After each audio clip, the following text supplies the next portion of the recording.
When I first came to Tunisia, I made a point of avoiding the main resorts and heading instead here to the north, where I discovered one of the Med's great coastal cities. Well, here I am 10 years on, and it amazes me that Tunis remains relatively neglected and underrated.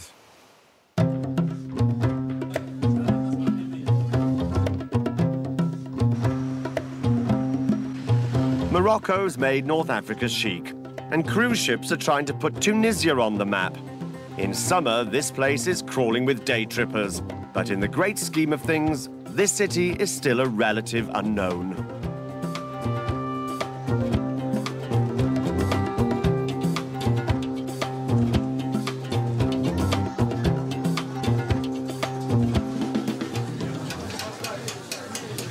In my book, Tunis can match the exotic charms of some better-known Moroccan destinations, plus there's a lot less hassle here.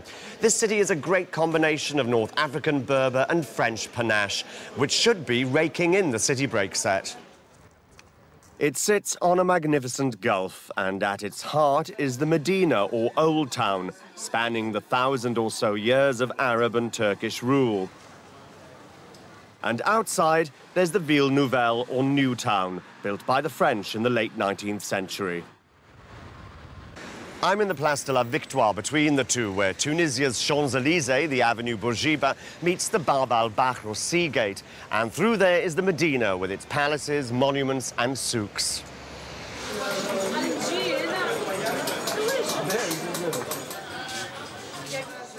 The Rue Jemaa Zitouna is Main Street and tempts in the tourists. It's not the place to drop some shekels, as it's the most overpriced part of the souk.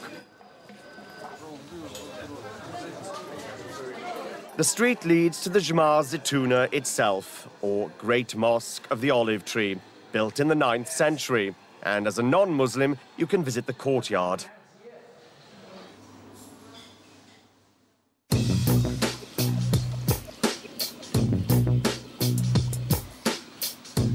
Dars are Tunisia's answer to Morocco's riads, and this is Dar Said, an old merchant's house that's been converted into an hôtel de charme, what we'd call a boutique hotel. And it's a winner. Only 24 rooms and cool marble courtyards to unwind in.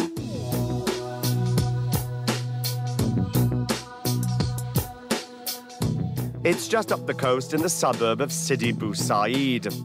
The whitewash and blue woodwork may suggest a whiff of the Greek, but this is as Tunisian as you'll find. It's also one of the wealthiest residential areas in the country, even though it can be crawling with day trippers off cruise ships. The views, however, are fantastic.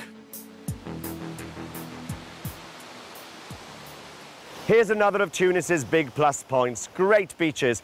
Probably some of the best beaches I've ever seen in the Med, and they're less than half an hour away from the old city centre. Though 2,000 years ago, this is where the locals would have been taking a dip.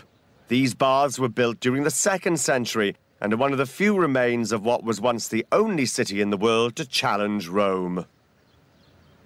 That city was Carthage, and this was its acropolis, or citadel. In 146 BC, the wives and children of its noblemen gathered here as an invading Roman army ran through the streets below, setting the city ablaze. And many of them leapt into the flames rather than surrender. It was almost 150 years before Carthage was rebuilt to become one of the wealthiest cities in the Roman world. The Romans left behind more than just ruins. They left the best surviving collection of ancient mosaics. These can be seen at the Bardo Museum, itself a 13th century palace. The museum's just to the west of Tunis city centre. A taste of this city always leaves me wanting more, and I sincerely hope that Tunis develops some chic cred. It deserves it. Otherwise, I'm afraid we'll be seeing one another again, same place, in another 10 years.